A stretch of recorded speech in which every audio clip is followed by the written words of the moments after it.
Calling to order the council meeting of March 25th, 2025. Please call the roll. Mr. Newell? Here. Ms. Atrop? Here. Ms. Weltman? Here. Ms. Godin? Mr. Lemay? Here. Mr. Gentili? Dr. Wong? Here. I would ask everyone to please join me in the Pledge of Allegiance. I pledge allegiance to the flag of the United States of America and to the republic which stands one nation under God, indivisible, with liberty and justice for all. All right. Good evening, everyone in the audience. Good evening, council. The first agenda item is the approval of the council minutes of February 11th and then the 25th. Could I have a motion regarding the minutes of February 11th, please? So moved. Is there a second? Second, Um, I have one clarification. Yeah, And Sheila, I've already printed it out, so you don't have to write it down. Okay. On page 5, it said, sorry, so he did- it talks about the clarification I made about the communications committee. It says it's not associated with city communications. Just to make it a little clearer, I want to clarify it deals with communications between the city and residents, not communications within the city. If you don't mind making that change. Got it. Thank you. Thanks. And I have it here, so I'll give it to you All after right, the meeting. great. Thank you. Okay, so subject to that amendment to the minutes, anything else? Roll call, please.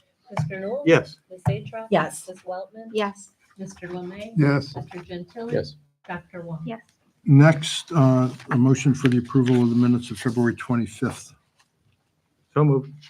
Second. Any discussion? Roll call, please. Mr. Newell? Yes. Ms. Atrop? Yes. Ms. Weltman? Yes. Mr. Lemay? Yes. Mr. Gentili? Yes. Dr. Wong? Yes. Okay, next, I want to welcome to our chambers Lisa Taylor on behalf of the Orange Rec. And she'd like to address the council and the public regarding the renewal levy that is on this May's ballot. Lisa, welcome. I'm Jill Corsock, but that's okay. Lisa was the one that contacted you. Hi, Jill. Hi. I knew it was you. I just want to see if you knew who you I were. do today at 7:30. I apologize, Jill. Yeah, so thank you, Mayor Bain and members of council, for allowing me to talk to you for just a few minutes. I'm Jill Corsock. I'm the Director of Orange Community Education and Recreation. And on May 6th, we will be on the ballot with our 5-year renewal levy. This levy has been on the ballot since 1975, every 5 years. It has been a straight renewal since 1995. So for the last 30 years, we've been operating at a 0.95 5-year renewal. It costs residents of the district $28 per $100,000 in home value, and that has remained the same since 1995. What's very interesting is as a renewal, residents are entitled to the 12.5% homestead rollback. So that's an added benefit that residents receive in approving this levy. The levy generates about 20% of our department's annual budget. 80% comes from participant fees. So every time somebody takes a class, it comes to a community production of Stagecrafters, visits the senior center and takes an exercise class, comes to the art center or enrolls in preschool, that helps fund the 80% of our budget. So we are 20% shy of being fully self-sufficient. Combined, these funds allow us to operate, and they also allow us to maintain our facilities. We have 4 facilities that you're directly responsible for. That's Orange Art Center, Orange Senior Center, the outdoor pool, and also Pepper Pike Learning Center. So residents who help us fund through the levy help us take care of those buildings as well. I did some quick research before we came. Last year we received more than 7,800 registrations from Pepper Pike residents. So 7,800 times residents took a class, came to a camp, or did all those other wonderful things that I mentioned earlier. So we're really happy that we have such strong participation from Pepper Pike residents. In fact, it's our heaviest base of participation. As the most comprehensive community ed and rec department in Ohio, we work with residents, with the school district, and of course, community leaders like you to inform residents of our upcoming levy and also to give feedback on the programs and the services that we offer. We're always interested in what people are preferring at any given time. Pickleball, we couldn't do enough of if we tried. And so we are always interested in that feedback. One really important thing to note is that when voters go to the ballot, Orange School District is our fiscal agent in our governing body. So when voters go to the ballot, it does say that it's a tax for Orange City School District. However, in the fine print, it says for recreation, operations, and facility maintenance. So it's really important for us to educate people that when they see that it's an Orange City School District levy, it is actually benefiting entirely our department. We do not receive any funds from the school district, so levies and bonds that are passed for K-12 education remain entirely with the school district and do not fund our department. Likewise, this levy funds our department and is not shared with the school district.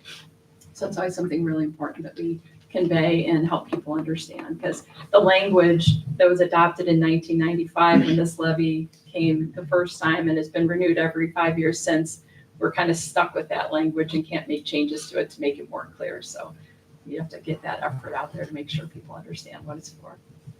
So I'd be happy to answer questions if you have them. I have a question, 2 questions. One, so this, the levy goes towards like the senior transportation that we all work in, or is that something separate too? Yes, Because I it just does. found out that we So actually have access to that. Yes. Because the city contributes to it. Just- yes, and thank you very Great. much for that. So our staff at the senior center helps coordinate senior transportation, and we do have quite a few riders. You know, I think ridership has increased every single year since COVID. And so that's something that our staff helps coordinate and maintain and promote, so that Yeah. people who call our senior center is a wonderful reference for people in the community who have questions about anything affecting adults. And they do help coordinate that for people. So often people will call and say, you know, sometimes it's for an aging parent, sometimes it's for themselves, and they do help coordinate those resources. Yeah, that's great. And then I know it's every 5 years. Is it every 5 years on the spring ballot or November ballot, or how does that work? And We usually like to be on the spring ballot. We are very proud that the levy has passed every 5 years since 1975. But if, you know, something should go wrong, we have the ability to come back in November, you know, if that would be the case. Funding for the current levy that we are currently being funded by expires on December 31st of 25. So we like to get that done early and make sure that we have the opportunity to communicate that with people. great, thank you. I'd like to thank you for coming and speaking to us about the levy issue, and also just highlighting what OCR is, what it does, what it provides to the community, the great services, wonderful programming for all ages that it's available to them. And full disclosure, I did serve on the board for a while, so it's close to my heart. But I appreciate you being here and just for the community to learn about all of the opportunities that are available. And also the levy. So thanks, Joe. Thank you so much. Thank you, all of you. If you have any questions, please feel free to reach out to me. I'm always happy to answer anything or any questions that you have. Great, thank you. Thank you. Okay. Thank you.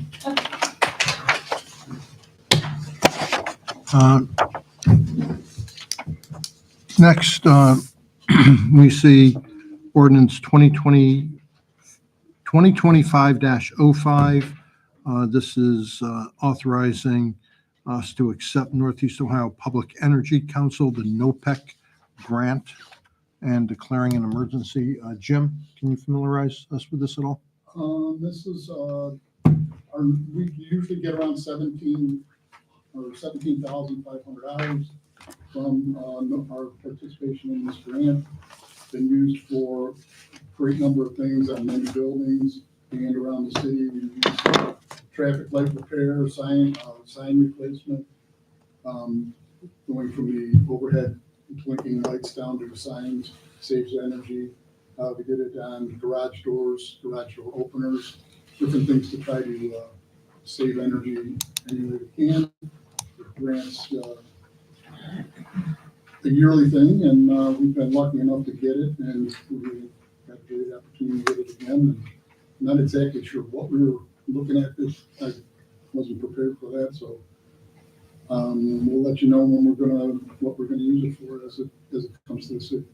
Okay, You expect it to be around the same amount? Or Yes, it's generally around the same amount every year.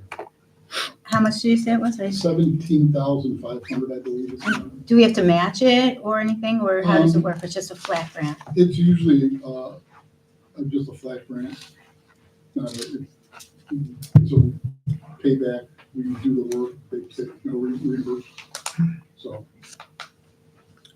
This ordinance is to accept the grant. We don't have to apply for it. no, they promote it to the communities that participate in their program. Can we use it for anything like in the Gates Mills Trail, like for lighted walkways, or is that something different, like it would have to LED? be- adding lights is not saving electricity. It would have to be something solar Solar, if they were to. Like a do solar something like that. light? maybe, for the pedestrians? How that goes. Okay, any other questions? I would suggest we have a motion to suspend for the purpose of moving to accept this grant. We have a motion. So moved. Second, Roll call, please. Mr. Newell? yes. Ms. Atruk? Yes. Ms. Whitman? Yes. Mr. Lemay? Yes. Mr. Gentile? Yes. Dr. Wong? Yes. And a motion to adopt ordinance 2025-05. So moved. Is there a second? And we had a tie for a. Oh. I'll I'll- second. Roll call, please. Mr. Newell? Yes. Ms. Atruk? Yes. Ms. Whitman? Yes. Mr. Lemay? Yes. Mr. Gentile? Yes. Dr. Wong? Yes. I have a question. Just with this being an annual renewal, is there any way for us to maybe for the future look to have an extra reading on it? Like instead of suspending the rules, like if we know that this is coming and it's traditionally like a springtime thing, could we have a second read? I don't know that it's necessary, but I think for transparency, it's not so bad for us to kind of get in the clip of doing that. I suppose. Yeah, I mean, it's just a matter of timing. This is due, I think, May 1st. Okay. And so it's just a matter of timing. Yeah. Like, And you know, even- set a yeah. reminder for next year, like, hey, let's Yeah. just I mean, let's do generally, a second yeah. reading on it. Yeah. We have Thanks. What's that? I thought you wanted to say, I was just gonna say, it's just, not just for this one, it generally, I think it's good practice anyway, for all of them, that, so we don't have to suspend the rule. It's more transparency to the community. It has nothing to do with this specific project or this specific grant, just a clarification. All right. So, question for the law director, though. We have to suspend the rules when there's only one reading, or when do we not I have to think we still suspend the need rules? 3, but at least it's some, right? Don't we have to do 3 readings? Yeah, there's a 3 reading rule for all ordinances. If you want to adopt it on the first reading, you suspend the 3 reading rule. And if you want to adopt it on the second, you still have to suspend You would. rules? Okay, You would. so we'd have to, Suspend the rules. Well, you could suspend anyways. I don't Okay. love suspending on a first. oh, reading. I see. That's all. Okay. That's my point. Yeah, I was gonna It's like say, you we- still have to We have the suspend timing to do 2 readings, if we don't do so 3 readings. let's just do the process. Okay, next, Mr. Advent, the floor remains yours regarding a motion for the service director to sell 3 pieces of equipment, the 2007 dump truck, 2016 police Ford Explorer, and a 2019 Ford Explorer on GovDeals. I don't know if there's anything more to really explain about yeah, that. they're just surplus equipment. They've all been already replaced by other vehicles. The police cars were just outfitted, so they got them in service. That kind of bumped a bunch of cars around. The International was replaced. Actually, it's carryover from last year's truck. We just, going into winter, we didn't, just kept it around just in case. It was a just in case thing, but it's needs some work, probably around $10,000 worth of body work it needs because it's got a lot of rust on it, and it's a 2007. It's really not something that we really need. If we needed it, we'd put the money into it, but it's already it's a replacement sitting there working, so. Okay, We also have to come through, because they're fixed assets, over $5,000. I don't have a feel where the police cars are gonna go and in price wise, so that's why we bought it all in for you guys. okay. The mileage on the police vehicles? The dump truck is around 49,000, and the two cars are about 90,000 each. 89, something right around. Those cars have already been replaced, right? Yeah, Chief? correct. So those have been before council before, I believe. Okay, can we have a motion authorizing the service director to make these sales? So moved. Second. Any further discussion? Roll call, please. Mr. Knoll? Yes. Ms. Zatron? Yes. Ms. Wellman? Yes. Mr. Lemay? Yes. Mr. Gentili? Yes. Dr. Wong? Yes. Next, we come upon the bids that were opened regarding the Shaker 2A. This is the project that we rebid last year or this year for to substitute for some rather high bidding that we received at the end of last year for it. Don, you want to take us through this, please? Sure. We opened up for bids and we got 5 bidders on the project. And the range in price was $5,060,000, which is the low bid, and the high bidder was about $5,475,000 or something like that. So they were all pretty close together. And I think we got good competitive bids from good contractors.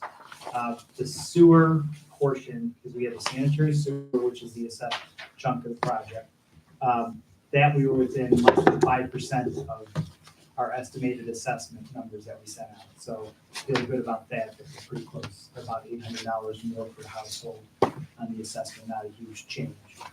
We do have some storm work that's baked into there. The storm numbers came in very close to our estimate.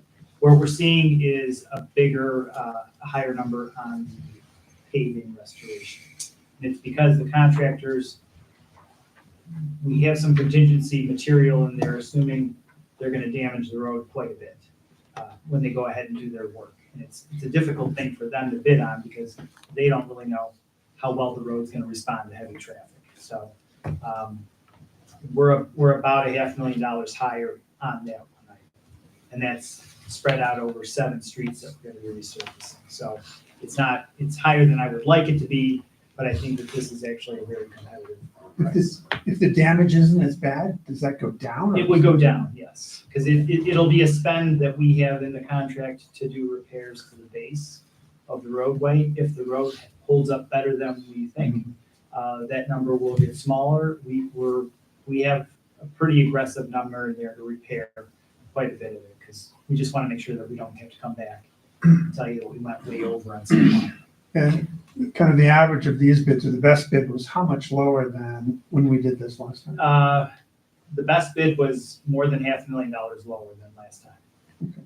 So it was worthwhile waiting a year. I think we got much more aggressive pricing from the contractors. I think their bidding sequence has stabilized a bit, so I think they're more comfortable giving us numbers. And really on the sewer work, the storm sewer and the sanitary work come in really tight to our budget. And just having that, the one variable is the paving restoration, which is the one that I think was the biggest risk for the contractors, quite frankly. So we have that in, we have unit prices for all these items. So if we don't use the items, we don't spend the money. But it's the last piece that gets done at the end. Don, I have a question. How does the paving compare to like the Gates Mills paving estimates that we just did? And would it make sense to break that out and later get an estimate for that? We looked at it that way. The reason that we didn't do it is while the contract is underway, there will be pavement repair occurring with this contractor. So he's going to dig up the street and have to restore the pavement that was over the new trench. So there's a pretty big paving element that's already going to be baked into this contract, and coordinating that work is difficult. It would be really tough for us to have that contractor maintain it and then have Right. somebody else come in and do that Okay. work. We looked at this a couple of different ways, and I think the strategy or the approach did yield the savings, yielded a fair amount of savings. I'd love that number to be even lower, but I think it's still a pretty competitive number, and I think we have a good contract in place. One quick question on the back end. Are you involved in basically how do we audit or assess that the work they're doing is not below the top end of the contract? How do we know, because we know what the top end of the contract is, but if they don't need to do as much work, how do we know that? We provide construction supervision all the way through, so we make the decisions as far as whether or not we're gonna keep a piece of pavement or repair a driveway or have to widen the trench repair. So really, all of that spend is through our construction observation and working with the contractor. And each road is gonna be a little different. Okay. So some of these short little streets over there, you could have one that holds up really well and the other one kind of gets beat up. And it's really gonna be making sure that the contractor follows our specs, and we do our best to try to minimize the damage. Okay, 'cause that's why I was asking. This is a much more detailed, day by day, it can change project than a lot of the general paving. Correct, it really is. That's a good point. Something like Gates Mills Boulevard resurfacing is a pretty routine project. They're gonna go in and mill the pavement up and then make some repairs and then go ahead and pave it and you're done. This is very sort of site specific. And it's also incorporates maintenance of traffic, temporary traffic for cars to get in and out of those little cul-de-sac streets. I remember. Yes, well, the nice part about this is it doesn't, all the work is on the site, so fortunately, we won't have any big disruptions to our maintenance. Would there be, how does this tie in, or does it tie in at all to the sidewalks going in? Like, could you get a deal on sidewalks by doing something? Or are we gonna just they're- wait on that until really they're all done? Totally different. Separate. Yeah, the contractor, for instance, that did the sidewalk work for us, Right. Andrew, which did Right. a really nice job. Yeah. There's no way that he would bid this sewer work, and, the same thing. Don, order of operation, like when they start, it's going to come off of Shaker and then head, like, do you know which street order it's going to happen in for those We- residents? What'll happen is once we award the contract, we'll sit down and have a detailed pre-construction meeting with the contractor. He'll give us a very detailed schedule and an order of operation. He may choose to do 2 streets at the same time with 2 different crews possibly. Gotcha. We don't necessarily know how he's gonna do that, but that's part of what he needs to explain to us. Okay. The duration of this contract, I think it's about 9 months. So Okay, it's a lot of work. They probably won't finish it this year. There's probably gonna be restoration work and stuff happening in the spring of next year. And is Um, Katz the same person that did Gates Mills? Is that- Cats, yeah, they You're right. actually did your piece. That's of what I Gates think, Mills, correct. Don, how do you let the residents know when the work is going to be done? What we do is we send out a blanket letter to let them know, assuming we get this awarded, we'll work with the contractor to work out when they're gonna start. We send a blanket letter to everybody, kind of giving them a feel for what's gonna happen. And then we need to provide individual updates as they're gonna be impacting certain neighborhoods one at a time. Do you do those with paper or electronically, or how do you do that? We don't do it electronically because we don't have everybody's email address and everything. Some of it is direct mail in the mailbox. And then we also do door hangers and things like that. If it's, it could change. It is by the very nature of the contractor's work. He might say, hey, I think I'm going to get 200 feet a day and I should be done to the end of the street by the end of the week. And he runs into a problem and he's nowhere near that spot. So a lot of times it's updating individually on a day-to-day basis. The contractor, our inspector, does a lot of knocking on doors, letting people know, hey, we're going to be in front of your driveway tomorrow morning. We told you it was going to be 2 days from now, but it's really tomorrow. And we are constantly doing that. Is that the process that's been done for years? Yes. Okay, thank you. and it looks like an earliest starting date of April 21st. Is that even Yeah, feasible, or is, or No, that's they out? won't start this. Okay, okay. Well, there's contract, what happens is they have to process their contract. Sometimes that takes them a couple of weeks. and we have a pre-construction meeting, all of the materials, they have to start submitting that to us so that we can approve the pipe and the stone and all that stuff. So it's probably early May. Anything else? Not hearing anything, can we have a motion to approve the bid? So moved. Second. Roll call, please. Mr. Knoll? Yes. Ms. Atruk? Yes. Ms. Wellman? Yes. Mr. Lemay? Yes. Mr. Gentili? Yes. Dr. Walker? Yes. Next on our agenda, we return to the ongoing conversation of Mr. Lemay and myself regarding his proposed letter. We had a discussion prior to the meeting. Mr. Lemay, you want to comment? Yes, I'd hope by this point we'd made much more progress on having a response from council. And I just want to reground everyone really quickly here. The mayor put out his posting about charter reform in January 31st. I think every member of council believed it was misleading, not by what it said, but what it didn't say. Just to ground everyone, his posting said, reporting duty of mayor to council. The mayor is removed as council presiding officer and shall now provide written and oral reports to council. That's a true statement. But what it didn't say, and what I wrote in my response was, under the 66 charter and the revised charter, the mayor continues to have the right to participate in council meetings, including the right to introduce ordinance and resolutions and take part in discussions of all matters coming before council. My point is, his implied that he would be put aside, but in fact, he can be a full participant. He just won't preside. So the point of my letter was to try and fill out that context of the information that I think we all felt on council was missing from the mayor's posting on January 31st, to provide better context for the changes so people understood they aren't sitting out by themselves, but in fact have a lot of context and reasons around them. So the mayor fairly aggressively marked up what I had sent. It took out the language I just read, among many other things that I think are critical to provide a fuller picture to our residents and give them more context around the charter reform, including attaching easy access to the full commission report.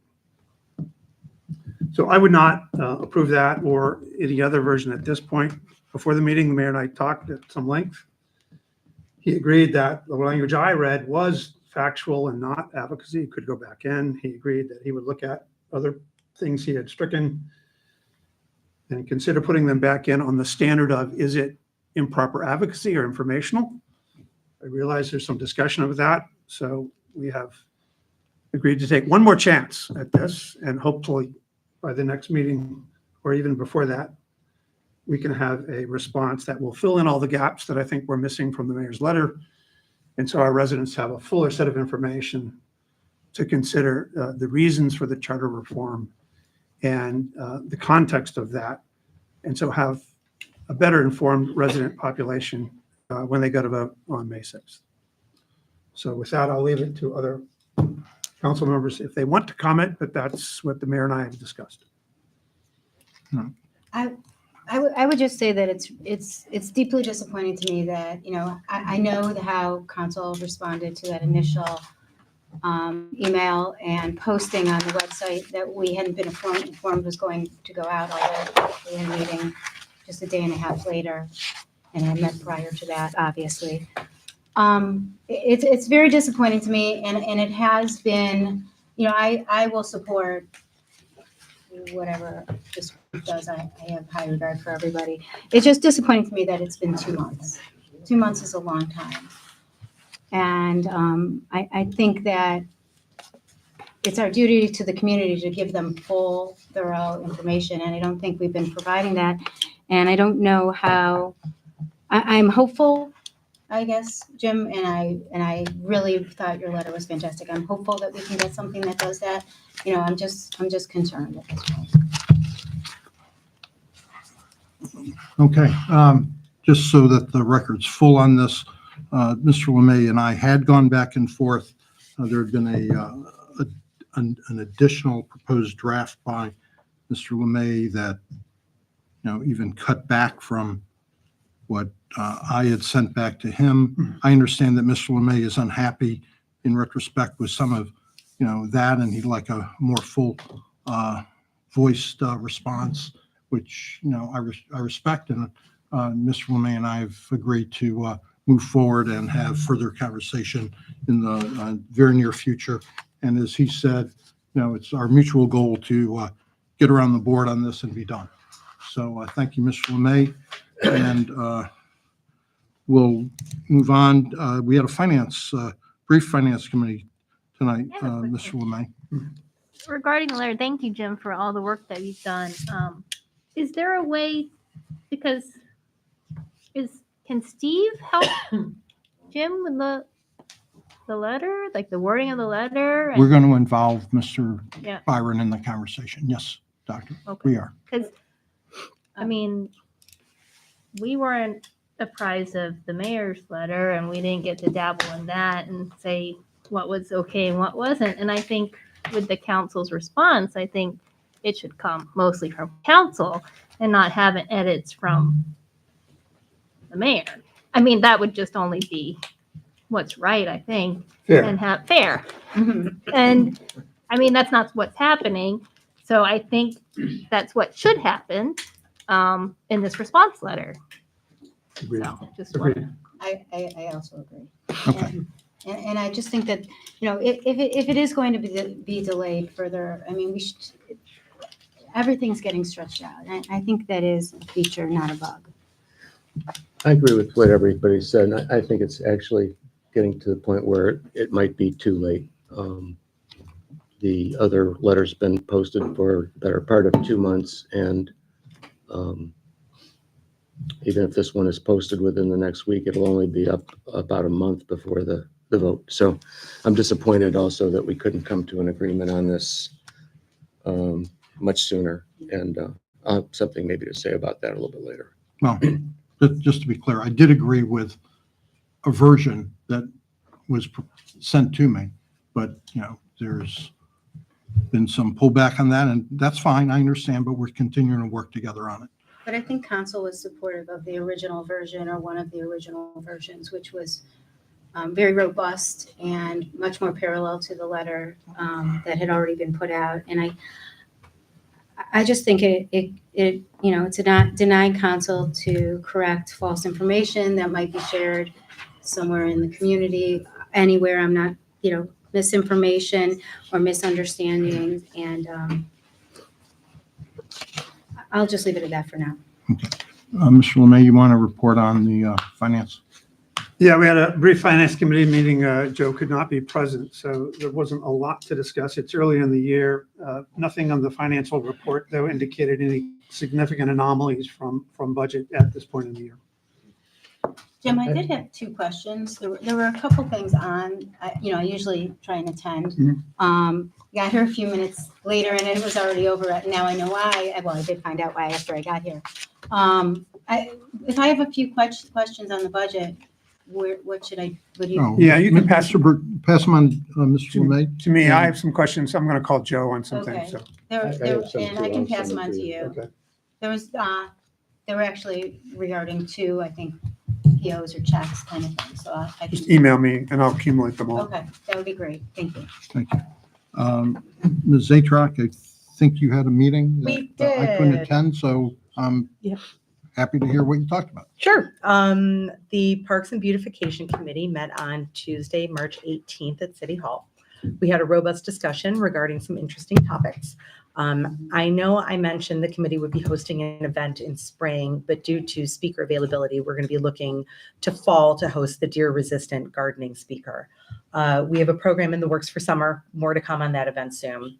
The committee has finalized the recommendation for benches for the Gates Mills Boulevard Linear Trail, which I will speak about in a moment. We also discussed some other interesting topics, which included deer fencing, Phragmite, Pepper Pike cemeteries, trash containers, temporary signs as they relate to businesses that are posted around the city, and the idea of public art. The committee will continue to discuss these topics at future meetings, and I will continue to report back.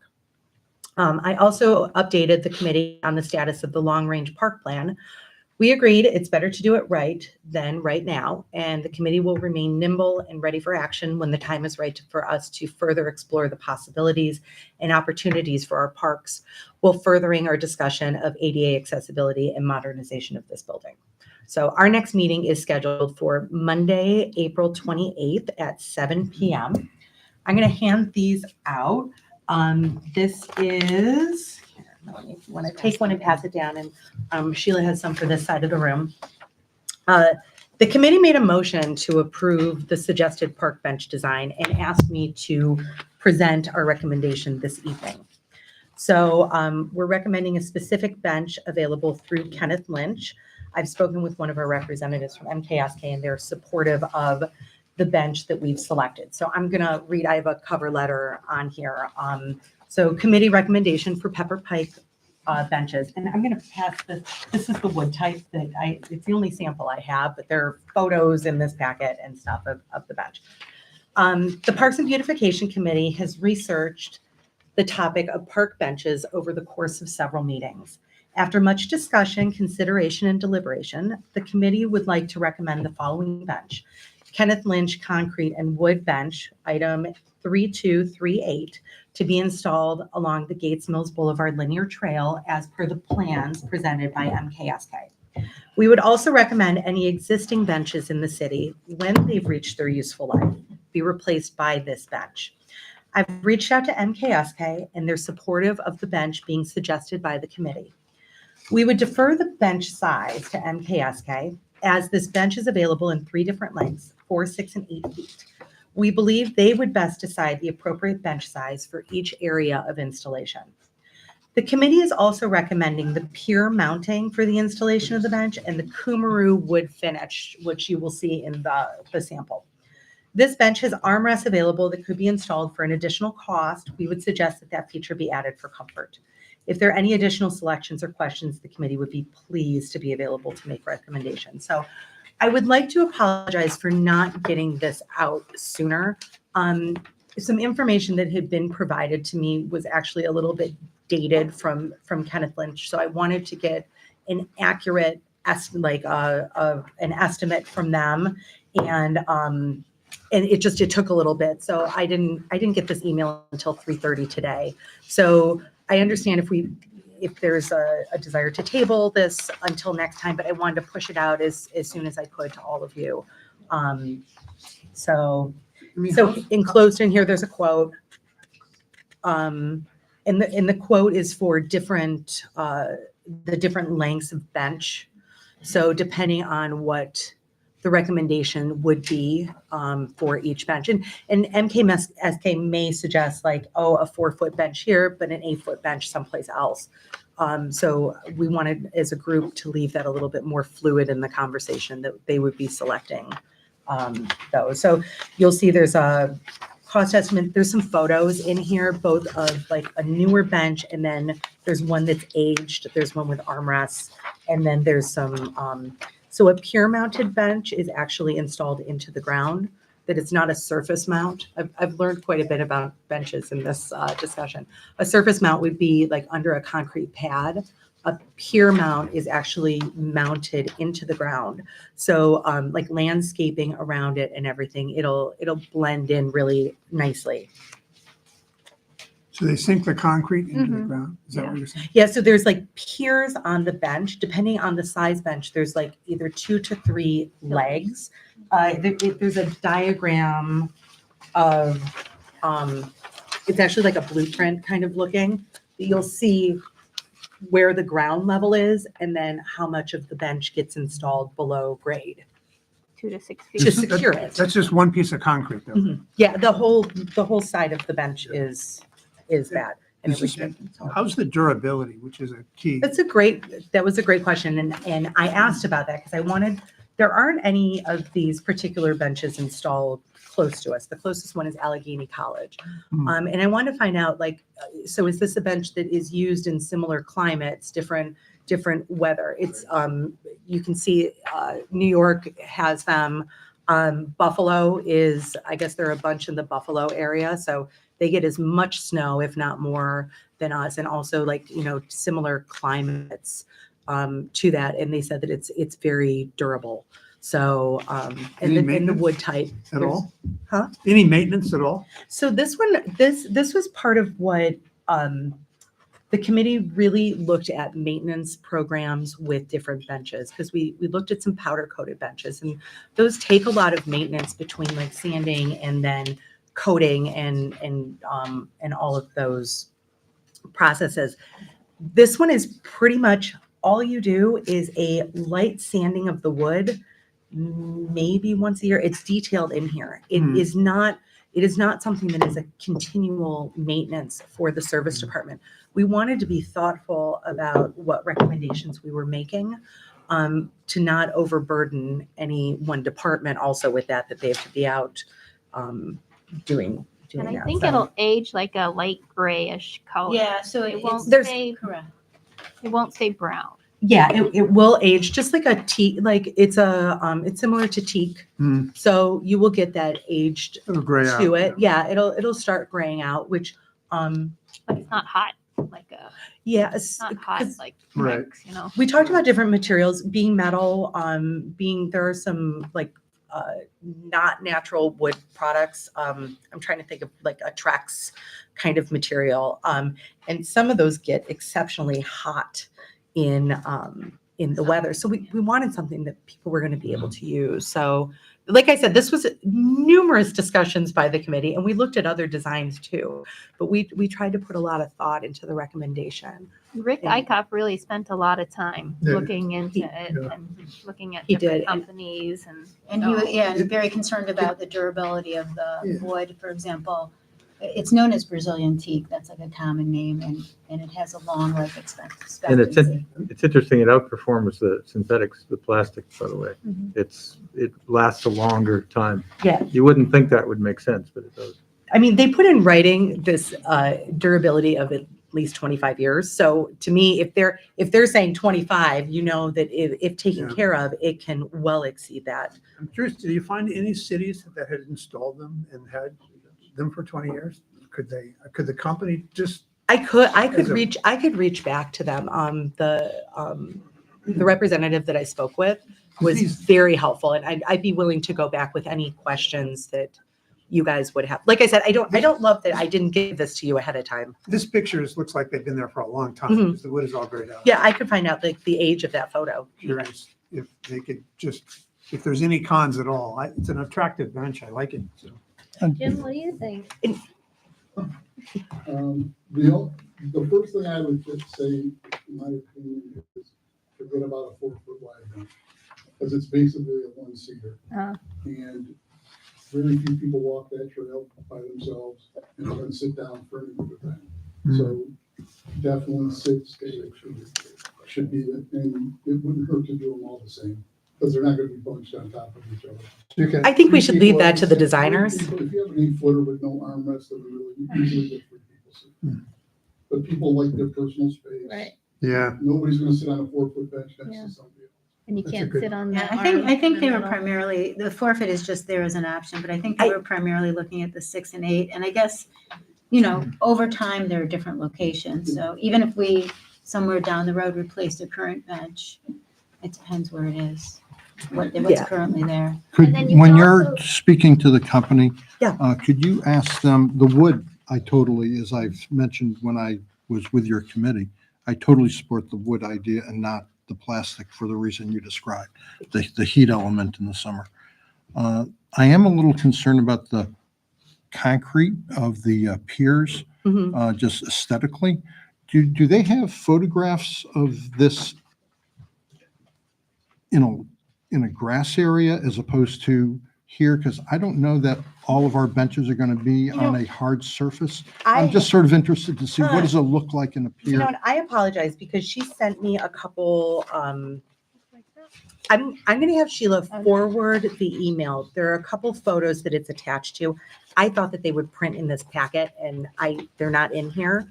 I will make sure that you get them. We do have that. Okay. all I right. Well, I have that Listen, myself. there are a few questions. We'll catch up with all that and study the stuff. I understand you just got it today, so I'm not criticizing. And one of the nice No, no, no. features is I think they actually are designed to go into grass. That's one of the benefits without having to also build a concrete pad to then affix them to. So they're designed to go into grass, therefore it's more natural underneath. That's why the mounting goes into the ground so deep.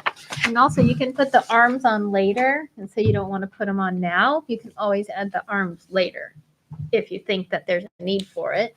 I And like maybe the just, kind of finishes the bench out. I think so too. It's an additional cost. It was not significant to put the arms on. So it's pieced out, but I do think that it finishes it. And, you know, there are people who need assistance with getting up that Yeah. I'm in favor of the arm, but I just wanted to provide as much Okay.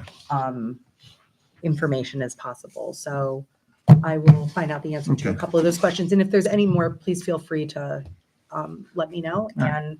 and I will get that information. So Thank you very much. concludes Appreciate my it. committee report. I don't think we had any other, We did. we did. We had a road structure, infrastructure and safety Oh, Meeting? okay, I'm sorry. on March 18th. Yes, I was there. And yes, you were.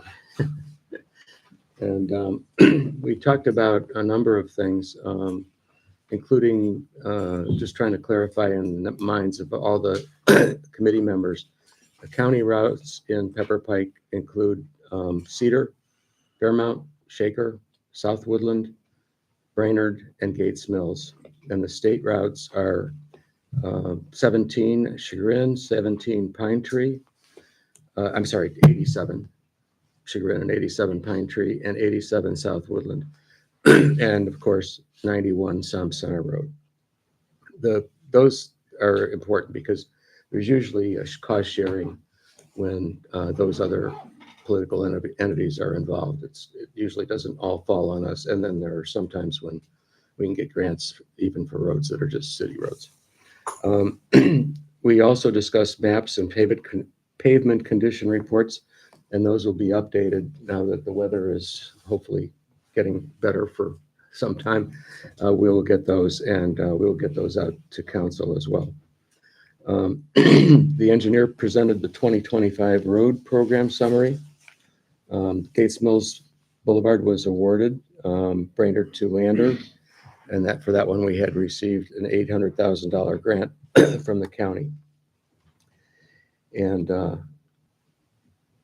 the streets for Shaker 2A being the sanitary sewer phase are being considered, and also Fairmount from Brainerd to Som. And Small Street, Lewis Drive, there are two Lewises, this is Louis, recommended for resurfacing, and all of that is $1,750,000. We talked about the timeline for the South Woodland and Shaker recreational trail construction. The plan preparation is underway, and they should be bid in May and awarded in June, and it would take about 120 days for construction, so we should have them by the fall. The engineers update on the sanitary sewer projects. The 2A bids were received. You saw that tonight, and the sewers were within 5% of the estimate, and the storm was within the estimate, and road repairs were over. That was basically what we covered, and the committee recommends going forward with all of that for the council. And we already approved ahead of time the Gates Mills job at the last meeting. great. Okay, thank you, Mr. Gentile. Now I think we're out of committees. Department heads, have you anything to report? The fire guys. Yes. We have a nice thing to report this evening. Our firefighters, I'm sorry, Chief Frazier is on a sabbatical right now, so he's not here to help along with this, but our firefighters participated in the American Lung Association Fight for Air stair climb, where our firefighters proudly raised the most money of any fire department who was participating. What the climb involves is in full gear. They go to the up the stairs of Key Tower. And so it's a long climb in full gear. And they raised money. We had promoted that on our social media, and we got a lot of nice contributions. For the gentleman participating was Lieutenant Andrew Wick, firefighter Joe Manco, firefighter Dustin Hunter, and firefighter Colin Fitzgerald. There's a nice picture of them. They're in their gear. And they raised almost $5,600. And congratulations to the team. It was not only a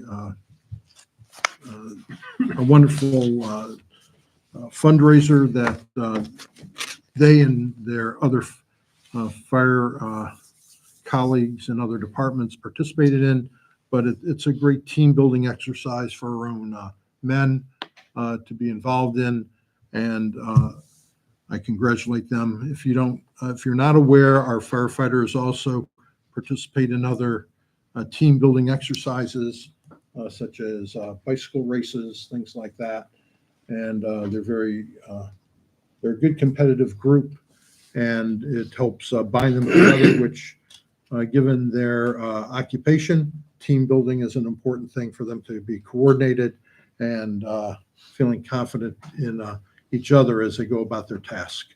So congratulations to our firefighters. Chief, do you have anything? I didn't mean to skip you. Nothing new. Okay. That is my report. Council, I didn't know if you had anything else to add. Otherwise, we'll move to audience comments. Mr. Gentile. I do. I have a couple of things I wanted to address. I want to make this statement because of the misinformation that has been published on social media and in the newspapers and on a recent postcard that we received with respect to the May 6th vote to revise the Pepper Pike Charter.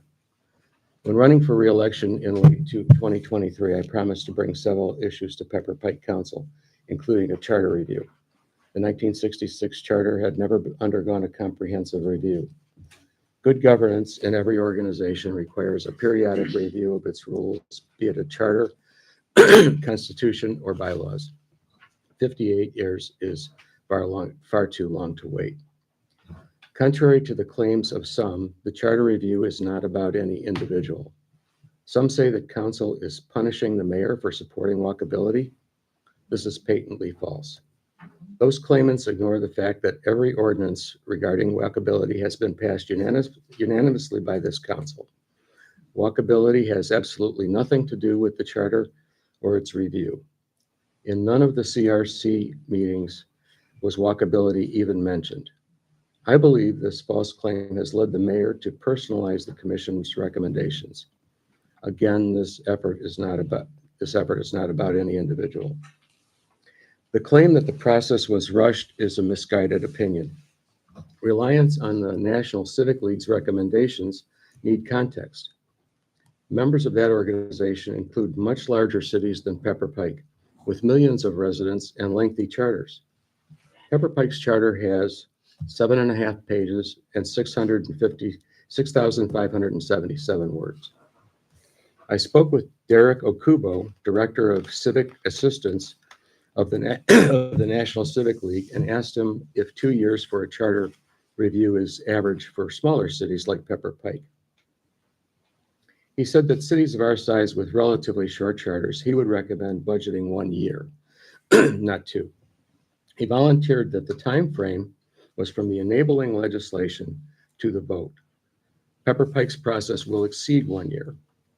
He asked what changes were being recommended, and when I described all of them to him one by one, he said he didn't consider any of them to be controversial, and those provisions are common in many charters throughout the United States. Specifically, when I told him that a president of council was being proposed and the mayor remains the CEO and all departments report to him, Mr. Okubo called this arrangement the strong mayor model. NCL's guide for charter commissions says on page 13 that political officials should not directly serve as members. Below, it says that during meetings, the commission hears testimony from public officials, the mayor and members of council, staff, and members of the public. It receives reports, written reports on special topics. Our commission observed all these recommendations. The commission's outreach to the community was extensive, including multiple emails and a mail letter requesting input. Residents attended and gave input at virtually every meeting. A red line draft of the proposed charter was continuously updated and posted on the city's website. Complaints about the process are coming from those who chose not to participate, despite many invitations and opportunities to do so. I strongly encourage Pepper Pike voters to approve issue 17 on May 6th. I also have some comments about the remaining town hall meetings. As we all know, the town hall meeting on March 10th was well attended, and many of our residents had the opportunity to speak and make their thoughts known. At the same time, several residents on both sides of the issue did not have an opportunity to share their thoughts or ask questions. Some residents spoke for an exceedingly long time. I think we should make 2 rules to improve the situation and hear from as many residents as possible. First, limit the amount of time an individual can take to 5 minutes. Most of those who spoke on March 10th were well within that time limit. Secondly, I would ask those who spoke at the March meeting to wait until all residents who hadn't spoken have their chance to speak before speaking a second time. I think these are reasonable limits to assure us that as many of our residents who wish to speak will be able to do so. Any thoughts? Very supportive of Yeah. that suggestion. I think we've had many of our public meetings where we limit people's time so that everyone can speak, so I don't think that's at all out of order. And I appreciate your comments. I think I echo many of, or all of your sentiments about, and concerns about the discourse and about the representations, or I should say misrepresentations, sometimes completely factually incorrect things that are being spread. I find it deeply concerning and actually just shameful, sad. So I share your concerns. Well, if there's no objection, then when we begin the meeting next time, Mayor or I will mention that we want to keep the comments to 5 minutes, and people who have spoken would please wait until people who have not spoken have a chance. Okay. And then can you remind us the times and the place? time is April 2nd. April 2nd Wednesday. at 7 o'clock, Wednesday, and April 5th at 9 a.m., both in the same Brady Middle School. Is April 5th a Saturday? It's a Yes. Saturday morning. It's the morning. It was to allow, availability to people who can't either get there in an evening because of work issues, family This issues. is the pattern we used with We used it before, walkability, and I think it works well. It gives flexibility. It allows I- more I people just to didn't attend. remember if that was a Saturday, that's all. Pardon? I just didn't remember if that was a Saturday, that's why. Yeah, but it's the same pattern we've used Okay. before. I think it worked well. All right, The last thing I want to talk about is that I am confused by the legal arguments that we've heard, and about advocacy and the way council can communicate with the residents on the charter and presenting the commission's report. And the only way I can see to rectify this situation for me is for council to consider hiring its own legal advisor to help us understand the situation and the legal arguments from both sides. We've been hearing legal arguments from both sides. Even in the town hall, there was a legal argument between the mayor and Mr. LeMay, which I asked them to please delay so that we could have the residents speak. So with that, I prepared to make a motion. Let's talk about it. If anybody else thinks that we should do that, or if people think we shouldn't do that, but I feel personally confused, even though I am a lawyer, by all the legal arguments that have gone around. Some of them are interpreting facts and how they fit within legal requirements, and I would just feel better if we had another point of view. Yeah, I share many of those sentiments. I, also a lawyer, family full of lawyers, and sort of run the issue past whoever will listen to me. But also, I think also in particular, because the chair of the Charter Review Commission is also a lawyer and a law director, and there were several lawyers on the commission. It might be, I think it's a valid kind of way to address some of our concerns, feel like we're on solid ground. I think it could be a wise decision. I think that's a good way to evaluate our choices. I have a question for you.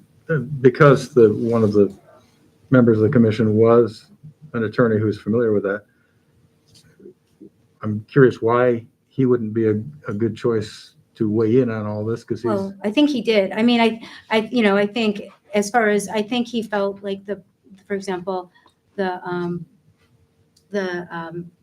commission's report to council was not advocacy. It was the report of the commission that was prepared prior to any legislation being voted on, or even, I think, before council even addressed that issue.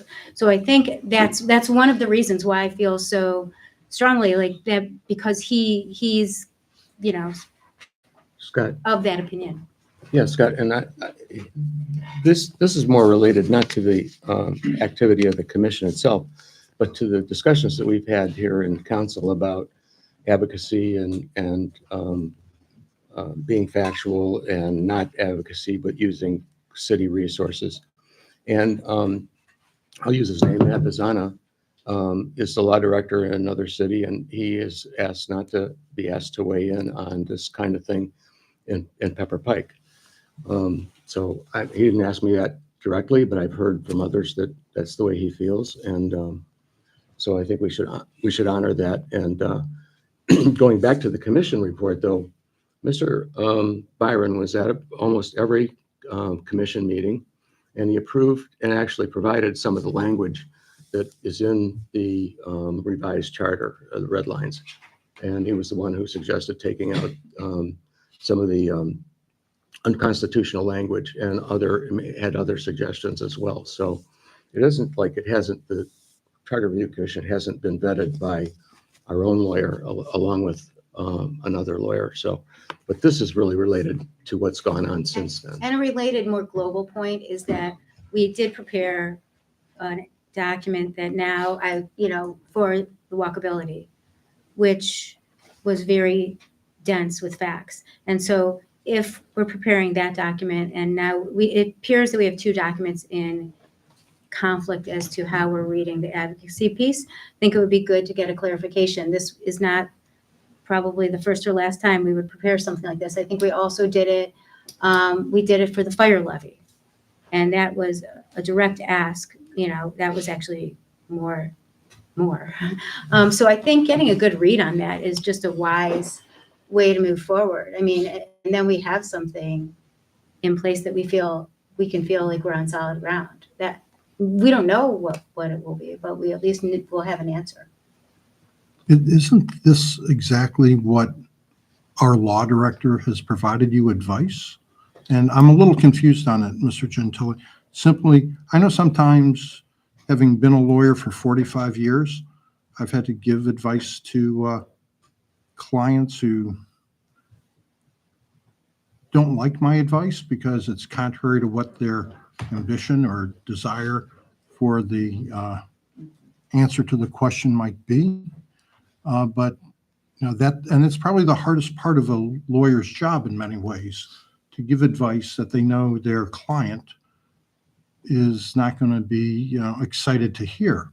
But that is the job of a lawyer, to provide advice that is his best legal judgment or her best legal judgment, and try not to bend that advice because a client wants to hear something different. Now, I think Mr. Byron has provided advice throughout this process to the commission, to the council, to the administration. That's his job, to provide that advice. And I understand it's not always been something that I've been, thrilled to hear what the conclusion is. I'm sure there are things that the council has not always been excited to hear what a conclusion can be. But nevertheless, that's the legal advice, and that's the job of a lawyer. So Well, I don't know. I don't want to just go it's up to council. I don't want to see council just go shopping, for another lawyer because you're not hearing an answer that you like. that's not the reason. That's why maybe I'm just confused as to what you're seeking the lawyer to do. It's I not, think that it's there's not because I'm unhappy with the advice that Mr. Byron has given.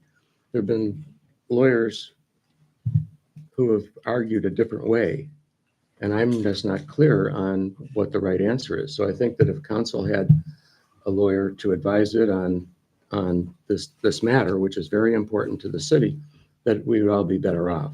Okay, just clarify for me, please. Argued a different way about what?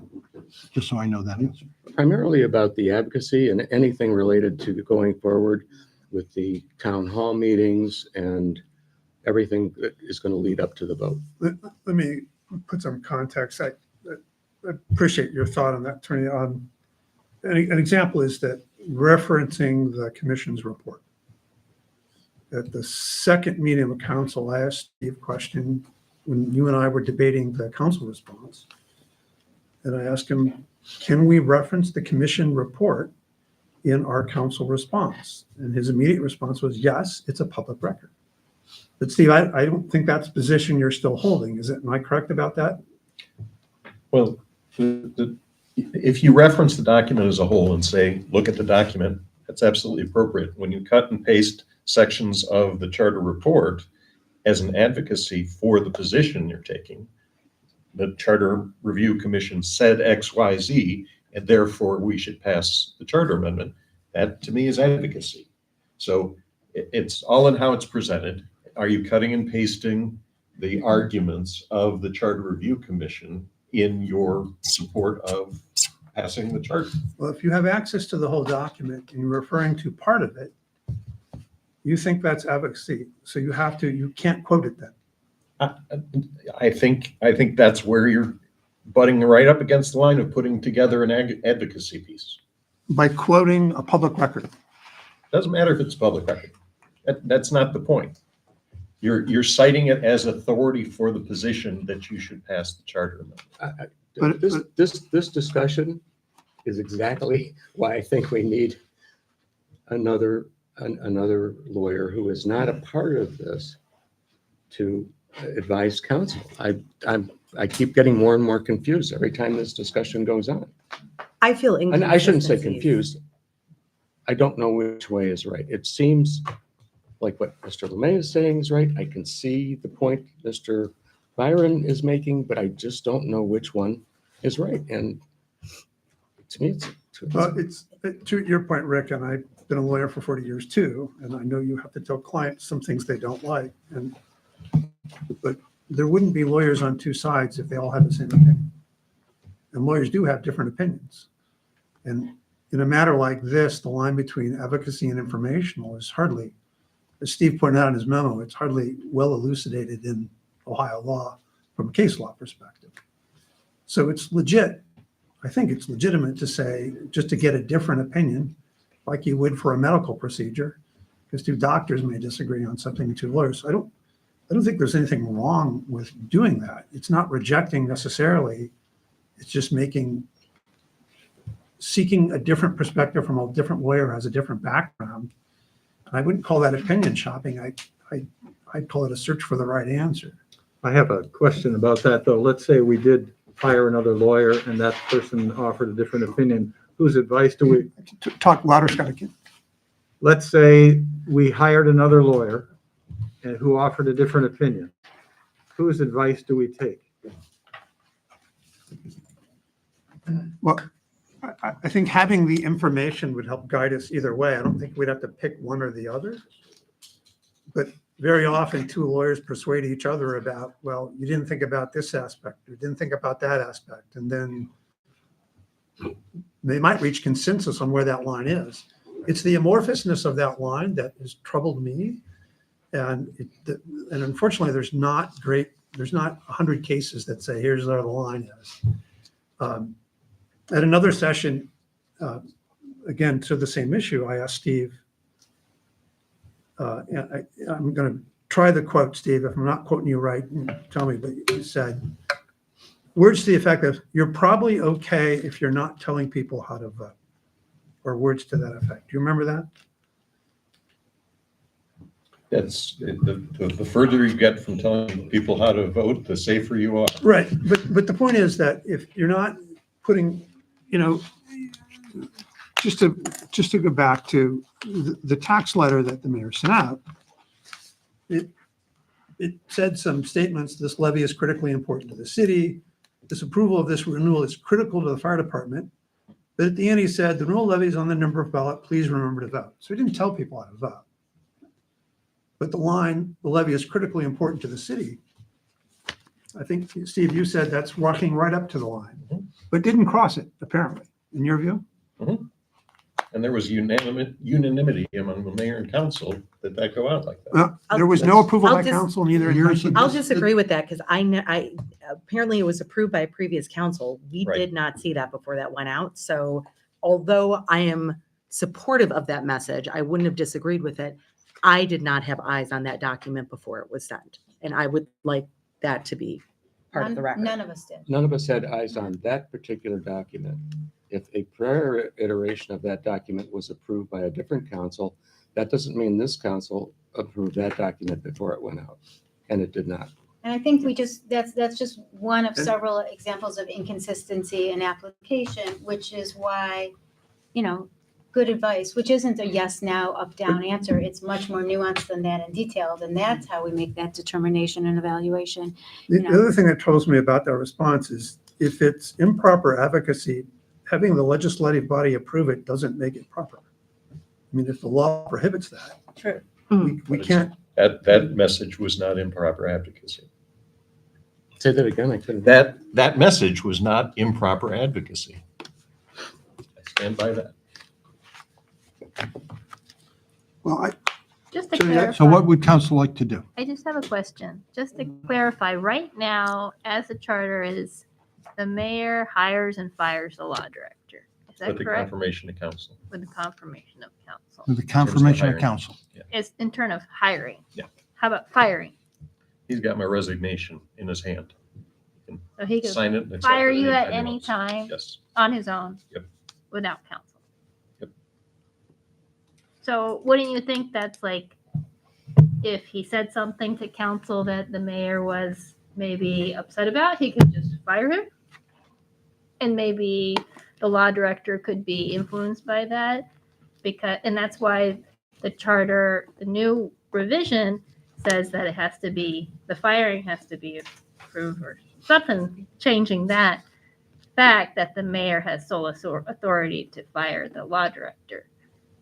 So, Well, in the new charter, I the don't- council has the sole authority to But fire it's- the No, law that's director. not true. No. That's Both- true. Both entities have the both do. authority. The So mayor what do you does think and that council if separately? perhaps, not this particular, but perhaps a law director somewhere that is able to be fired by the mayor, and they might be afraid to speak up against the mayor because they're scared that they could lose their job. That might be happening. We don't know, but that could be one thing that could be happening. Well, as I said, I have a Just throwing motion. it out there. If you want to hear the motion Yeah. and vote on it? Okay, motion. Mr. Gentile, I'm sorry, I have one more last question. I'm sorry, and I apologize for not getting into more quickly. Sure. Mr. Byron, just a point of clarification. Do you represent the council and the mayor? I can read directly from the charter provision.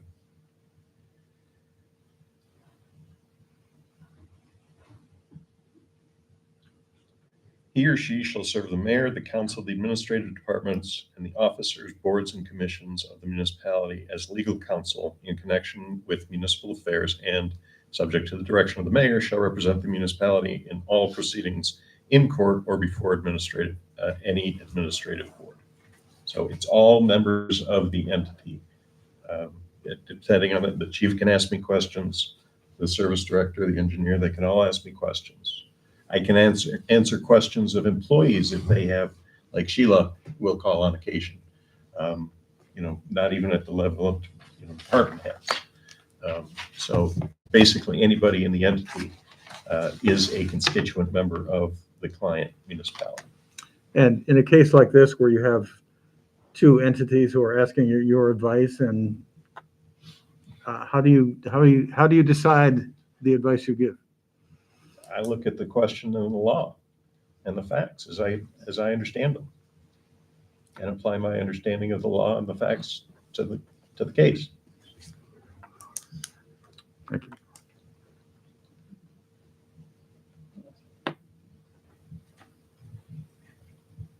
Okay.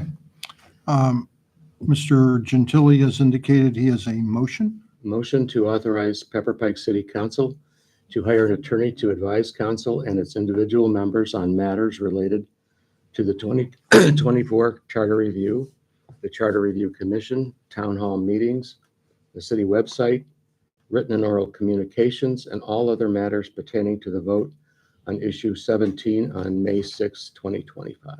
I'd have to recommend not doing it as a motion. And there may be a problem with the charter. There's a case out of Cuyahoga Falls where the council, by ordinance, engaged an attorney to represent the council. And the Ohio Supreme Court said that, no, the law director is the legal counsel to the city. Council does not have the authority to go outside and get independent counsel. There's one legal counsel for the city. And I can provide you with that case if you want it. That was based on specific language in that charter. I've read the case. Okay, it's the Robart case. Yeah, it was specific language in that charter that. But I think you can't do this by motion. You'd have to pass a piece of legislation. And I would recommend that you have a piece of legislation that appoints a specific person as special counsel. And I think shouldn't you, just as a practical matter, have some dollar value as to what this person is authorized to spend? I thought that we would close that loop at another date if we wanted to go ahead and follow through on this recommendation. Steve, why do you say motion versus ordinance in terms of the difference between the two? Just in terms of the authority of council, council can't by motion direct a contract. You direct a contract through the mayor. You can direct the mayor to sign a contract because we have an ordinance in place to do that. So the process is set out in chapter 206, I think it is, where we bring you the low bid and council by motion can approve a contract. There is no procedure for engaging special counsel on the books. But doesn't this, Time is of the essence, though. and it authorizes us to reach out, we would still have to authorize a contract to have with a money amount that, Well, you don't have administrative authority. I mean, I know that we're blurring the lines and having council do a lot of administrative things, but the administration of the city's government goes through the mayor's office. No, but this isn't the city's government. It is the city's government. You are a constituent member of the city's government. But So this you're saying, ordinance- just so you're saying there's not a provision in the existing ordinance allowing this to occur? Right. Even under professional services? If Professional you services would ordinance? pass an ordinance to say, there will be, then you go through that process. If you wanted to draft an ordinance saying how special counsel would be appointed by council, I still think it may have a charter problem, but you could try to do that.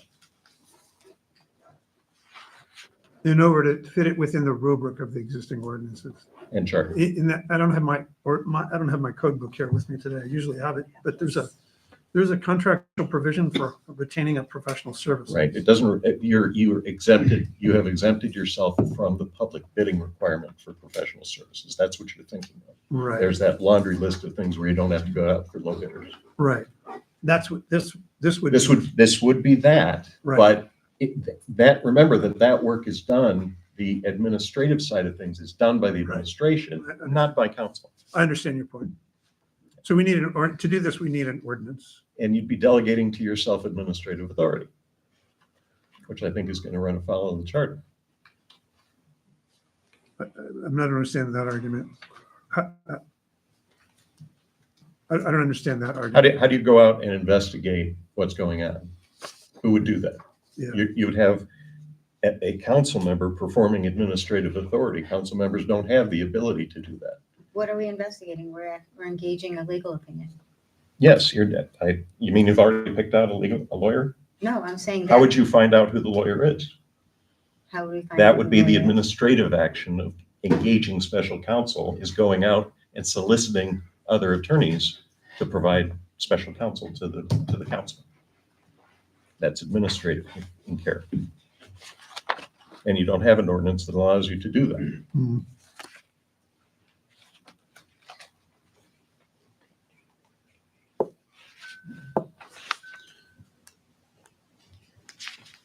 Well, I guess, well, Tony, it's your, go ahead. Well, we can vote on the motion, can't we? I think it's a moot point. I don't know what the motion does, but Yeah, I don't think it does. Steve, is there a reason to or not to vote on the motion? Knowing that we need, in your view, we need enabling legislation in any event. I'm sorry, what was your question? His advice, According to Steve, we need enabling legislation, meaning an ordinance to do he's this. he's recommending we do not vote on this motion? The motion would not be of legal effect. Right. You ordinarily, when you're doing a motion to deal with an ordinance, you're acting under the existing ordinances that set up the procedures to enter into a contract. You And don't that's have what- that. And those are all in the contracting section of our code, right? And it runs through the administration. So the administration assembles the bids or brings forward whoever, and then council votes to approve by motion, the contract.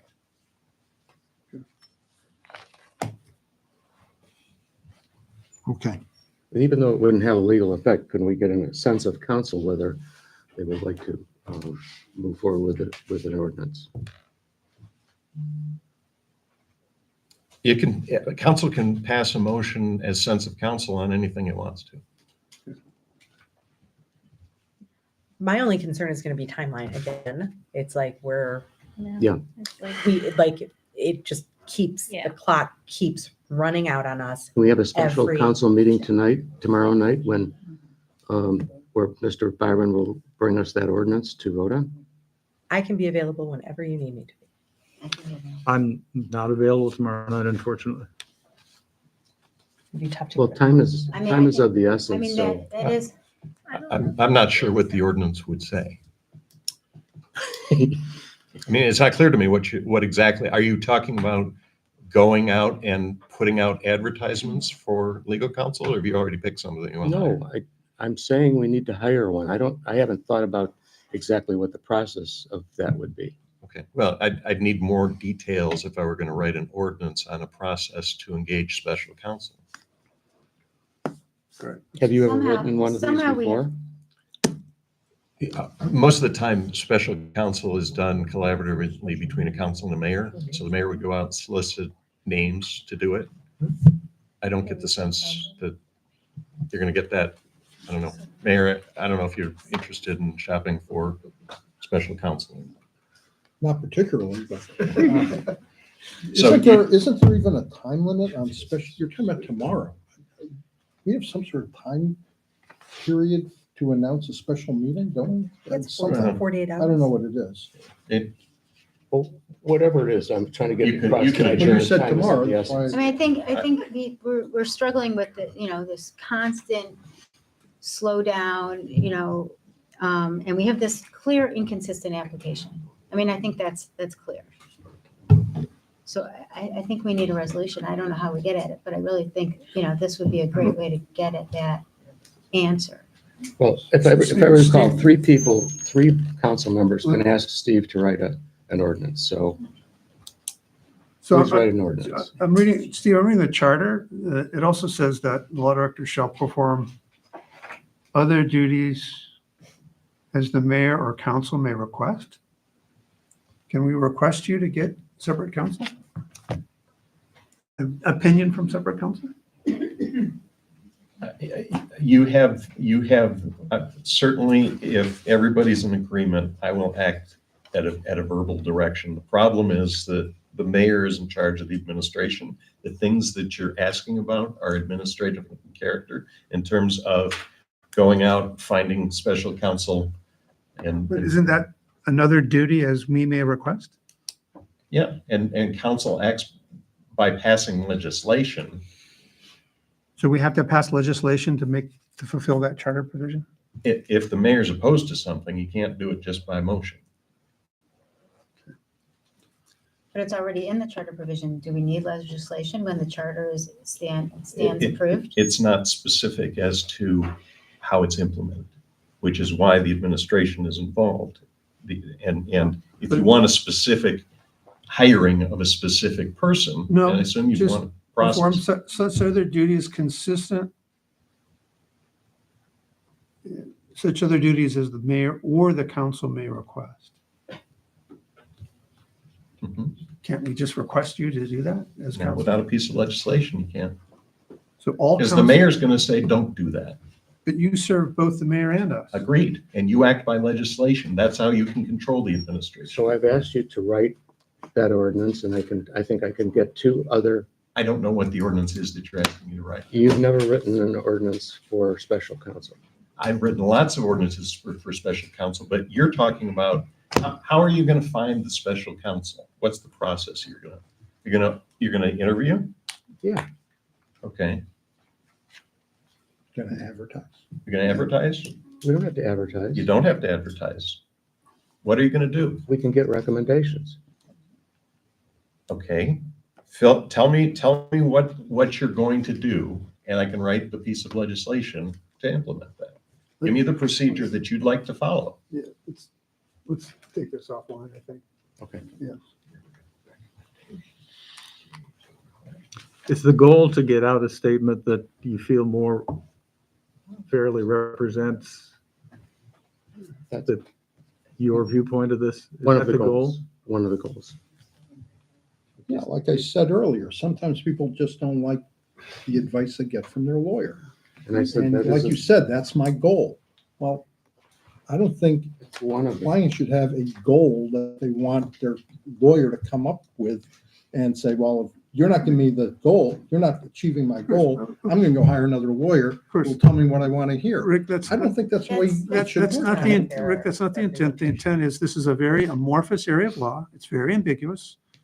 Different lawyers will have different opinions on how it should be interpreted. There's not, so it's like getting a second opinion for a medical procedure. Different doctors will have different opinions of how to treat you.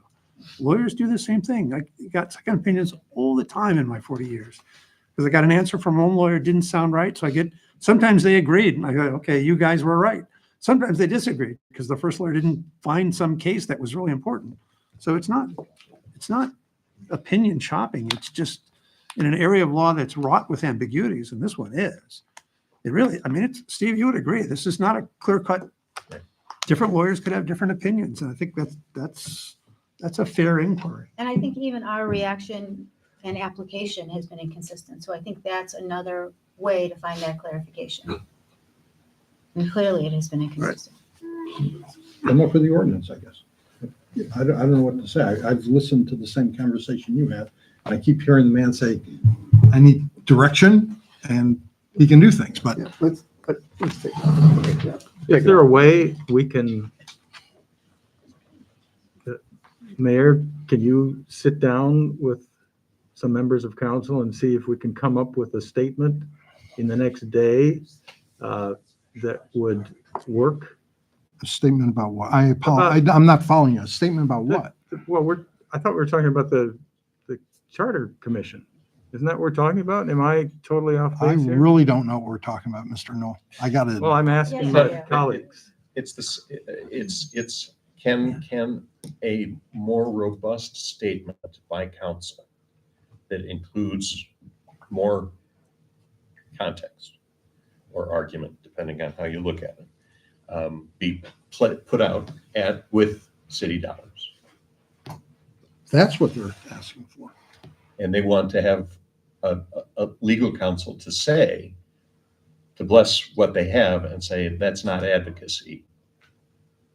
Well, I think. Thanks for. I reading I our was not minds. following that. See, conversation. that's not the Or, case. or maybe they look at the mayor's response and decide that that is advocacy. No, let's- Who knows?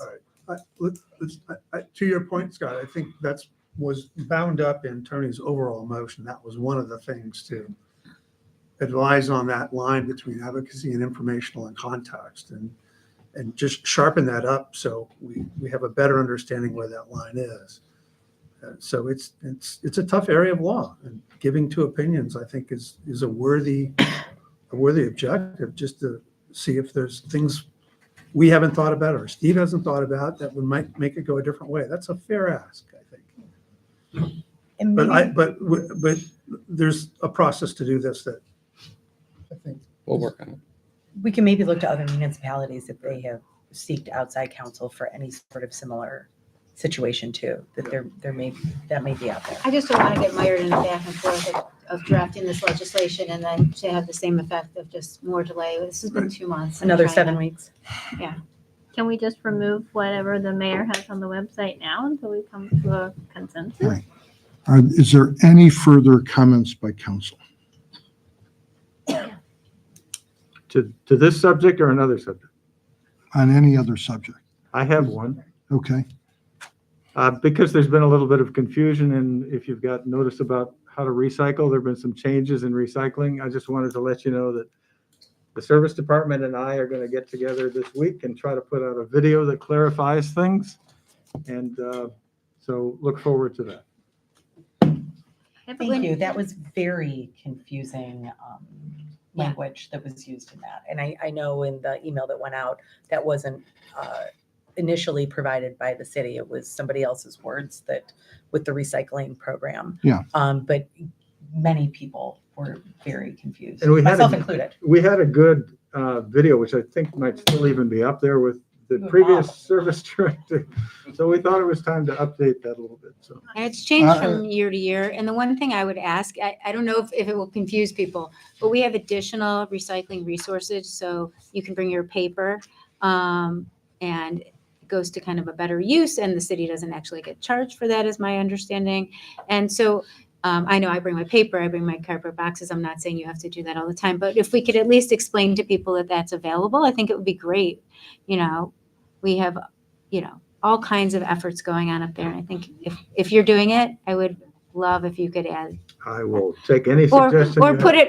it elsewhere, but I'd love if we can add that in. I mean, we have recycled aluminum cans for burn children. We have a lot Right. that people might not be aware of, yeah, and I would simply hope that Ms. Zatrok would agree, and I agree that the original posting inadvertently referenced the county site that, which was not fine-tuned to the unique recycling experience of Pepper Pike. Correct. And that I want to thank Rachel and Rachel Garrett and Mr. Advent following up that next day and getting the county to literally change their website as to what it said, so that it did conform with the Pepper Pike recycling effort.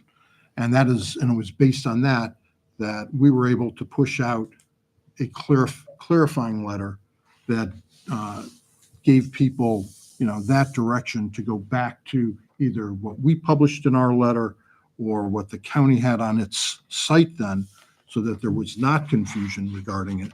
And the reason that, and I don't blame the county at all, I think that we have a very unique recycling program for anyone who's unfamiliar with it. When the solid when the recycling contracts were relet, basically the manner in which we do our recycling was excluded because it required loose bin accumulation of the recyclables. We don't do that. And if we did that, that would mean we would not be able to continue with our backyard pickup. And that is something that nobody that I'm aware of in Pepper Pike is anxious to engage in, to eliminate our backyard pickup. So it was very challenging. And I give all credit, and I think Mr. Advent does too, to our service workers who are engaged in trash pickup, who came up with our own very innovative idea so that the residents of our city could continue to enjoy the rear yard pickup that they do. And the manner in which that was achieved was through a process where we continue to use the blue bag or transparent bags for the resident to collect their recyclables in, to have it picked up using our scooter rear yard garage pickup. And then it is, on the efforts of our own workers that we are able to deliver those blue bags and basically empty them into our packer, our loose packer and big packer, and deliver that load to the city, to the recycling facility. You split all the blue bags? Yeah. Really? Yeah. Wow. Yeah. And when our workers came up with that process, I don't know that we were dubious. We were a little, I don't know, skeptical is even the word. It was like, really? You can do that? And they said, yeah, we can do that. We will do that for this city and its residents so that we can stay in the program that this city, wants to provide for its residents. And it was, we ran it as a test program for a couple of weeks, and they achieved everything that these workers had said they would. And it is because of their efforts and their ingenuity that we are able to continue our recycling program as it is. In the meanwhile, saving the city, a lot of money per ton of our recyclables. So it was a complete win situation all around. And our all with this kerfluffle with the announcement that was made actually has now provided that opportunity to really call out and congratulate these workers that we should all be appreciative of, that they came up with this wonderful new dimension to the way our recyclables are collected and delivered to the recycling station. So thank you to that, to those folks who work so hard to do it and work hard every week to do it. And just to add in, though, all the more important to put out this information so the bags they encounter aren't spoiled by things that they in good faith think, well, that should be recycled, or I'll just give it a shot and I'll put it in because it has the right number on it, but it doesn't have a narrow top, for example. And all of a sudden, our service workers are encountering things that can't be recycled. And that bag that person filled with mostly other things that could be recycled might not go in the recycle bin, is my understanding. So this is a way of informing our residents so that we can make this a successful program. We're very fortunate in this city because one of the people that work for the Solid Waste District lives in Pepper Pike. And I think there was a couple of the Facebook pages, she had commented in there that, this is what you're doing, this is what you're supposed to do. The video that we're going to do is going to have another representative from County Solid Waste District. We're just trying to arrange the times for Scott and we can all get together and make this work. But it's a lot of work, but it's a lot more than what a lot of people think. Yeah. And thank you to Mr. Newell for volunteering to reshoot this recycling video that My we've pleasure. enjoyed all these years. But thank you, Scott. I think Kathy's been trying to say something. I feel like I was ignored, but maybe someone just. I'm didn't sorry, hear no me. one was ignoring you. No, before, Didn't see me, maybe. since we haven't come to a consensus, can, Mayor, you remove your post from the website? Because when I'm rereading it, there are some quotes there from the Charter Review Committee report. And since council's not allowed to have that, then this letter should not be valid either, according to Mr. Byron. So I think it should be taken down, according to Mr. Byron's. Well, thank you. Thank you for those comments, Dr. Wong. And as I said at our last meeting, that letter was reviewed and vetted by our law director, and it's been reviewed again by the law director since. And it's his opinion that it is not an advocacy piece and that it is appropriate. And as I commented at our last meeting, it will not come down, but I do look forward to working closely with Mr. LeMay and Mr. Byron to come up with a piece that council can also have up on that website. Okay? And then also, just to clarify, I just reread the new charter, and I think the new charter has a safeguard to protect the law director from being fired because it needs confirmation from council to be fired. And so one single person cannot get rid of the law director or the treasurer according to the new charter revision. And also you need a supermajority of council. So one person cannot get rid of the law director or the treasurer. And then my third thing is, do we have any updates on the city hall renovations, and can we talk about that next time? How are we getting these proposals to try to update the ADA compliance here? Well, what we need to do is confer with the two architects we had. I think Mr. Gentili had recommended that we get more architects involved. He did not feel that they would charge us, but that's TBD, I guess. And that's where that is. And there's not been really an opportunity to achieve any of that. It's where it is. Could we try to get something for next council meeting? I'll try to report back. I don't know, we're going to have something at the next Because council I meeting. think No, I Scott's don't want idea to. of the I don't want to suggest that. Annex is very interesting, and is there any way we could maybe get an idea about that, a cost estimate?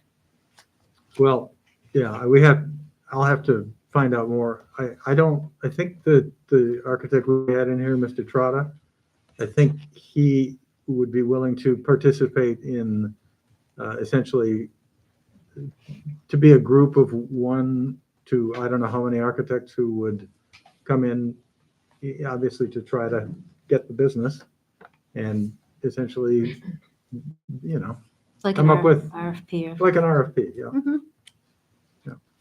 Yeah. No, I'd like to see that happen Yeah. too. Let's move. Instead of talk, let's do something. I guess we'll see you tomorrow at 1 in the afternoon. How's that for a time to come up I'm and gonna be operating. push but this, okay? I will come after. You'll be here? Is that all, council? All right, audience comments? Any? Ms. Graham? Luann Graham, 31437 Shaker Boulevard. I unequivocally support the charter revision, issue 17, and I am appalled by the opposition's use of scare tactics, lies, and misinformation. The postcard that arrived in the mail recently is the basest form of manipulation, attempting to have voters believe that Pepper Pike currently has balanced government when in fact the mayor controls all 3 branches of our city government. Those of you who have forgotten your civics lesson, a defined division between the executive, legislative, and judicial branches make for a balanced government. Currently, the mayor controls all 3. He has the executive powers as mayor. He sets the agenda and runs the council meetings, the legislative branch. Only he is allowed to post any information on the city webpage. And by current and revised charter, he is the head of the judicial. How is that balanced? It's a dictatorship. The writer of the postcard says, council can remove the mayor without voter approval. Clearly a misleading statement because of course the writer won't specify the very specific and heinous acts that must be met to warrant removal. Telling the residents of the just causes would be too informative to the residents and negate their argument. Nor does the writer say that the causes for removal apply for both the mayor and council. The three methods for removal that the Say No people endorse could take months or years. How much damage could a rogue mayor do to the city in that time? The legislative branch of the United States does not have to wait for the citizens to remove the executive branch. Why is the mayor expecting a higher standard? The postcard says the Planning Commission is at risk and that the council gains outside influence over the commission. But doesn't the mayor have that outsized influence right now as he appoints the members and he is a voting member? Isn't the removal of the mayor and having the Planning Commission selected by applicants that are voted on by the mayor and council more balanced and democratic? And using the implied threat that sidewalk funding would be revoked is a blatant lie and used to divide the residents. It's plain coercion. Every member of this council, on the record at numerous council meetings, stated that they would abide by the vote of the residents of the non-binding referendum. This has not changed, and to say otherwise is a blatant lie and disrespectful to council. If you want to throw in the sidewalks into the argument, well, let's look at the Beachbrook project and how the mayor's complete control of Planning and Zoning Committee left council nearly or completely uninformed until a resolution was signed, sealed, and delivered by Planning and Zoning. For the future of Pepper Pike, Planning and Zoning must become a neutral entity. The postcard says there would be no checks or balances as council assumes executive power. The mayor's executive powers are clearly defined in the new charters. He would supervise administration of city affairs, exercise control of all departments and divisions, chief conservator of the peace, execute all appropriately authorized contracts, conveyances, etc. Custody of the authentication method permitted to any municipal record. See that all terms and conditions imposed in favor of the city are faithfully kept and performed. Be recognized as the official and ceremonial head of the government. Hire employees of the city subject to, if applicable, the rules of civil service, etc. Any employee who is hired by the mayor shall serve at the pleasure of the mayor. Appoint department heads, subject to confirmation by council, who shall serve at the pleasure of the mayor. Those duties do not sound like a middle manager to me. Sounds like an executive running the business of the city. As the de facto leader of the Say No PAC, and you have been calling residents asking for donations to that PAC, you, Mr. Mayor, are condoning and encouraging their divisive propaganda. You are a party to the lies, fear-mongering, and attempted manipulation of the voters of Pepper Pike. You and every member of the Say No PAC should be ashamed of your deceitful campaigning. I encourage all residents to read the revised charter and commission notes to fully understand what they are being asked to vote upon. I encourage residents not to be swayed by the lies on a Facebook page, as that page squashes any dissenting opinion. Thank you, Ms. Graham. There are a number of things that I don't agree with what you said, but I will pass on that for now, other than to point out perhaps we don't have three branches of government in Pepper Pike. No, we don't. We do not, and the mayor only appoints to two commissions or committees, and that is with the approval of any appointment by council. And I don't believe that the Planning Commission passed a resolution regarding Beachbrook. I believe the developer went and placed the matter on the ballot on their own initiative. Any other comments? It was brought up in planning and zoning before it was ever brought to the council. That's correct. Mr. Rice. Robert Rice, 2445 Edgewood Trace. I'm gonna talk about one thing. I want to add one, Tony, on your call to the Civic League, understand that and where you're coming from. However, you say the mayor remains the CEO and the departments work for the mayor. So I've talked a number of times. Everybody knows my objection really started with the residency requirement. I've briefed you all on that, and I briefed the Charter Commission to no avail. However, based on my background, I like a clean chain of command, and by the new charter, the council may fire 2 of the 5 department heads without the consent of the mayor. So that does bode that the mayor is not really completely the CEO. If the department heads work for him, the chain of command is clear. So that's why I would tend to disagree with your discussion with the member from the Civic League, whether he was informed that the new charter gives the council the authority to fire the law director and the finance director. That, to me, that muddies the chain of command. So that's another reason that I'm not in favor. The reason, I'll go back to why I really want to talk tonight. I'm running for council. I filed with the Board of Elections last Friday. I invite all council members to sign my petition tonight. After all, it's a civil thing to do and a respectful thing to do. Lastly, after doing that and starting to get signatures, I called the police chief and asked him about background check requirements to run for council. He said there were none that he knew about. I found that kind of surprising.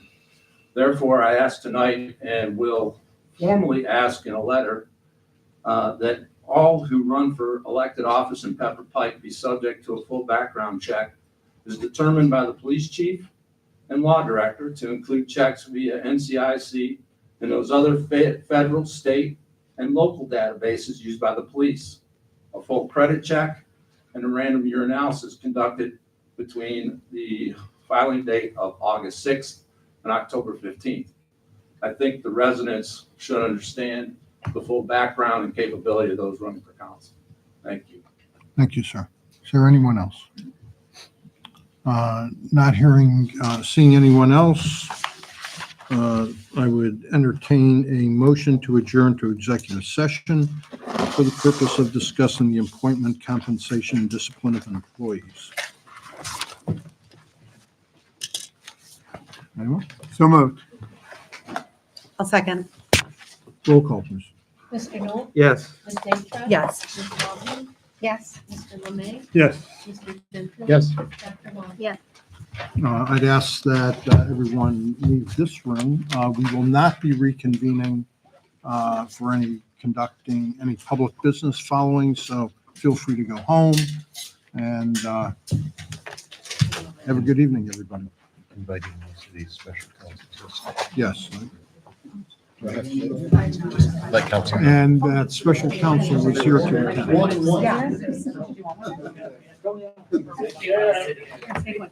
Jackie was here.